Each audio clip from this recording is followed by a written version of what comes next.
مجھے یاد ہے، میں خود اس کا گواہ ہوں کہ اس زمانے میں، چونکہ آپ کو پتا ہے والد صاحب کو بہت شوق تھا لٹریچر کا، آپ کے چونکہ دادا یعنی کہ ایک بہت ہی کمال کے لکھاری تھے اور بڑا ان کا کنٹریبیوشن ہے پورے سب کانٹیننٹ کی سیاست میں، پاکستان کی سیاست میں. تو میں بتاتا چلوں لوگوں کو کہ بنیادی طور پہ آپ کے دادا جو تھے وہ تھے خرم مراد صاحب، جی،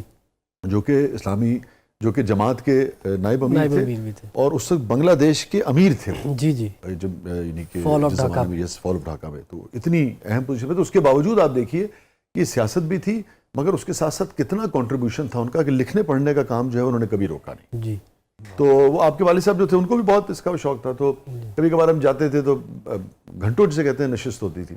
اور اس کے بعد کیا ہوتا تھا، اس بیچ میں نے کئی مرتبہ میں نے دیکھا کہ اس زمانے میں فرض کر لیجیے کہ 1.5 لاکھ فیس ہے، تو آیا کوئی کسی نے کہا یہ سب 40,000 ہے، تو انہوں نے کہا ٹھیک ہے یار اس کو. کئی مرتبہ میں نے ایسے لوگوں کو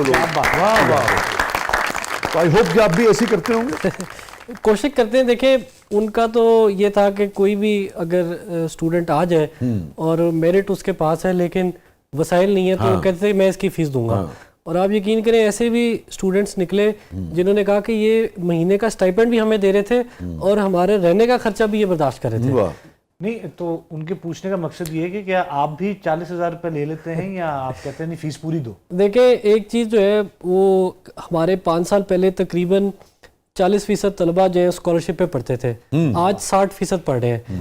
جب 5 سال پہلے ہم نے اسکالرشپ کو دیکھا تو 2.5 ارب کی دے چکے تھے، آج ہم 13 ارب کی اسکالرشپ دے چکے ہیں. تو ہم نے کوشش کی ہے کہ تھوڑا بہت جو وہ کام کر رہے تھے ان کے مشن کو ویژن کو کنٹینیو رکھیں. Very good.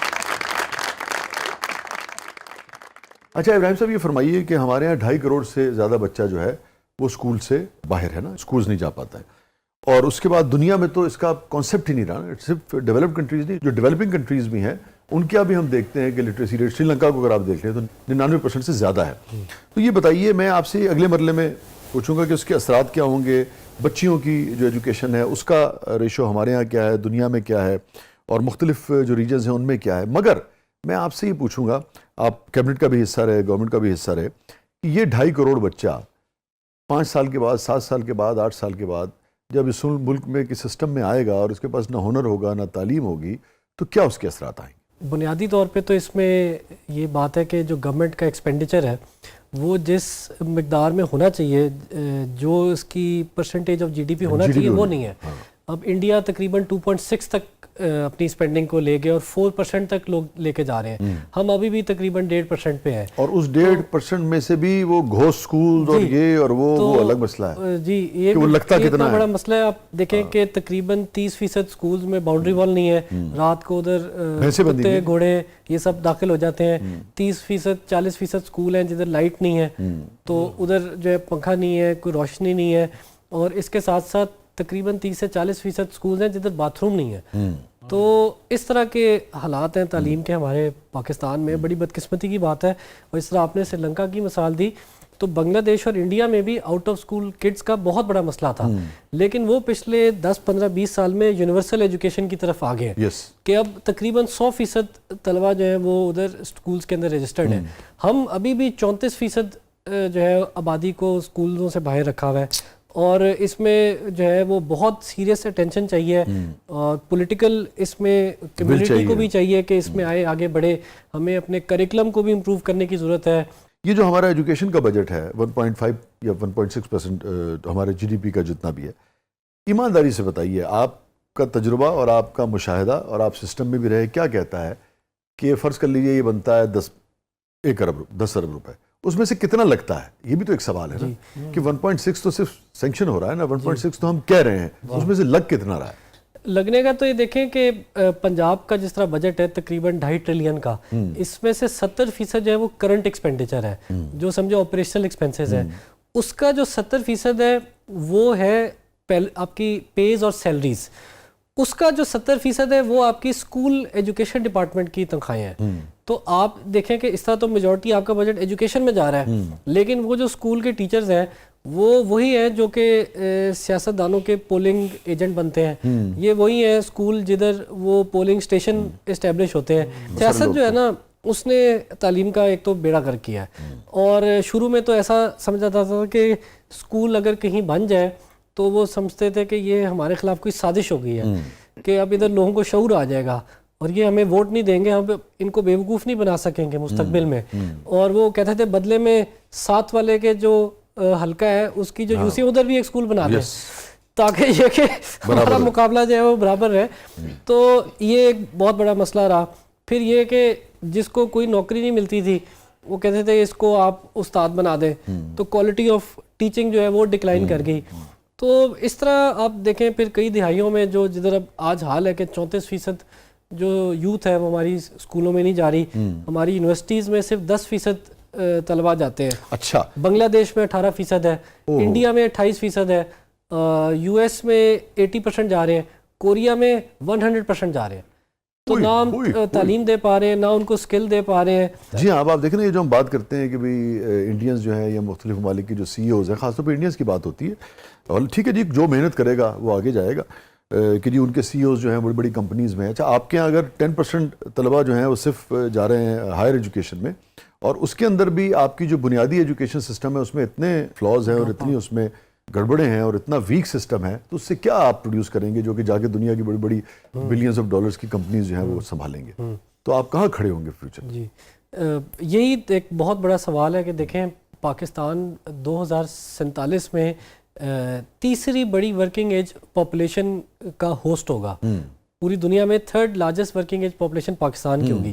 لیکن اگر ہم نے اس کو تعلیم نہ دی, ہم نے اس کو ہنر نہ دیا, ہم نے اس کو اسکل نہ دی, اور اس سے بھی امپورٹنٹ یہ ہے کہ اس کو ہم نے وہ کیریکٹر نہیں دیا, اس کی تربیت نہیں کی, اس کو اچھے اخلاق نہیں دیے, اس کو کردار نہیں دیا, تو یہ بہت بڑی ایک لائبلٹی صرف ہمارے لیے نہیں پوری دنیا کے لیے بن جائے گی. کرائم ہی کرائم نظر آئے گا آپ کو.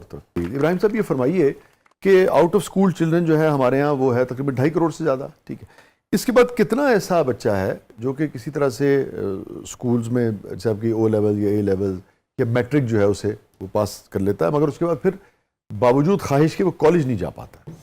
دیکھیں وہ پرسنٹیج کیا ہے؟ جو پاکستان ہے وہ تقریباً 10% جی ای آر پہ کھڑا ہے, گراس انرولمنٹ ریشیو جو ہائر ایجوکیشن کا ہے. نہیں یہ تو آپ نے ابھی فرمایا, کتنا رہ جاتا ہے؟ 90% 90% رہ گیا. اور یہ تعداد کتنی بنتی ہے؟ تعداد تو ابھی میرے پاس شمار نہیں ہے کیونکہ پورے پاکستان میں کیا ہے.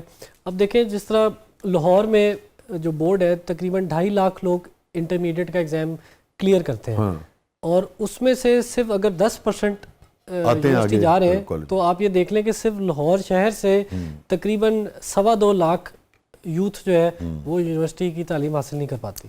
تو پھر یہ کیا کرتے ہیں؟ دیکھیں ان کے مختلف مسائل ہوتے ہیں.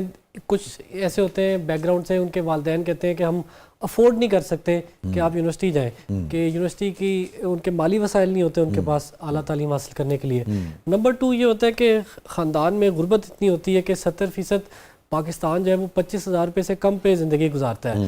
تو وہ یہ کہتے ہیں کہ ہمیں بہتر ہے کہ یہ 12ویں پڑھ گیا, کسی جگہ کلرک لگ جائے, کسی جگہ آفس بوائے ہو جائے, کوئی 30, 35, 40 ہزار روپے مہینے کا کمانا شروع ہو جائے. اور تیسرا یہ ہوتا ہے کہ ان کا ایپٹیٹیوڈ نہیں ہوتا. اب مزے کی بات ایک یہ ہے کہ آپ کا 33% پہ پاسنگ ہے, لیکن 2/3 مرد جو ہیں میل اسٹوڈنٹس وہ یہ لینے میں بھی فیل ہو جاتے ہیں کہ ان کو 1/3 چیزیں بھی نہیں آتی, 2/3 لڑکوں کو, اور لڑکیوں میں تھوڑا سا یہ بہتر ہے پرسنٹیج. یہ فرمائیے کہ جو 2.5-3 کروڑ بچہ ہمارا اسکول سے باہر ہے, اور پھر کروڑوں یا ملینز کی تعداد میں بچہ جو ہے وہ خواہش کے باوجود کالجز میں نہیں جا پا رہا ہے, کتنی یونیورسٹیز, کتنے کالجز اور کتنے اسکولز کی اوور آل پاکستان میں اس وقت ضرورت ہے؟ اس میں 2-3 چیزیں. ایک تو یہ کہ اوبویسلی آپ کو انفراسٹرکچر چاہیے, لینڈ چاہیے, لیکن یہ حکومت خود کر نہیں سکتی. حکومت کو چاہیے کہ پرائیویٹ سیکٹر کو ادھر اپنا پارٹنر بنائے. آپ دیکھیں کہ 46% اسٹوڈنٹ پاکستان میں اسکولوں میں پرائیویٹ اسکولز میں پڑھ رہا ہے. 46%. آج آپ پرائیویٹ سیکٹر کو نکال دیں تو ملک میں آدھے بچے آپ کے سڑکوں پہ آ جائیں گے. نمبر 2 بات یہ ہے کہ تقریباً 60% پلس جو اساتذہ ہے وہ پرائیویٹ سیکٹر امپلائی کرتا ہے. تو آج اگر آپ پرائیویٹ سیکٹر کو نکال دیں تو 60% اساتذہ آپ کے سڑکوں پہ آ جائیں گے. تو اس میں پبلک پرائیویٹ پارٹنرشپ کے تھرو پرائیویٹ سیکٹر کو آگے لے کے اس کو سپورٹ کر کے یہ ان کو یقینی بنانا چاہیے کہ جو ہمارے آؤٹ آف اسکول کڈز ہیں ان کو ہم کس طرح سسٹم میں لا سکتے ہیں. ٹھیک ہے. اور یہ جو پرائیویٹ اسکولز کے جو مختلف مالکان ہیں یا ادارے ہیں, ان پر آپ نے دیکھا ہوگا کہ معاشرہ بعض اوقات بہت تنقید کرتا ہے, مختلف حلقے تنقید کرتے ہیں کہ بھئی یہ بہت مال بناتے ہیں. اس کے بارے میں آپ کیا کہیں گے؟ دیکھیں ہوا یہ کہ انٹرپرینورشپ جو ہے وہ کیا ہوتا ہے, وہ یہ ہوتا ہے کہ آپ ایک سوسائٹی میں پرابلم دیکھتے ہیں اور اس کا آپ ایک سلوشن دیتے ہیں, اور جو آپ کے اس کو پروڈکٹ کو سروس کو ڈلیور کرنے کی کاسٹ ہوتی ہے, مارکیٹ کی جو پرسیپشن ہوتی ہے, جو مارکیٹ کو اس میں ویلیو مل رہی ہوتی ہے وہ اس سے زیادہ ہوتی ہے, اور وہ جو ڈفرینس ہوتا ہے اسے کہتے ہیں پروفٹ.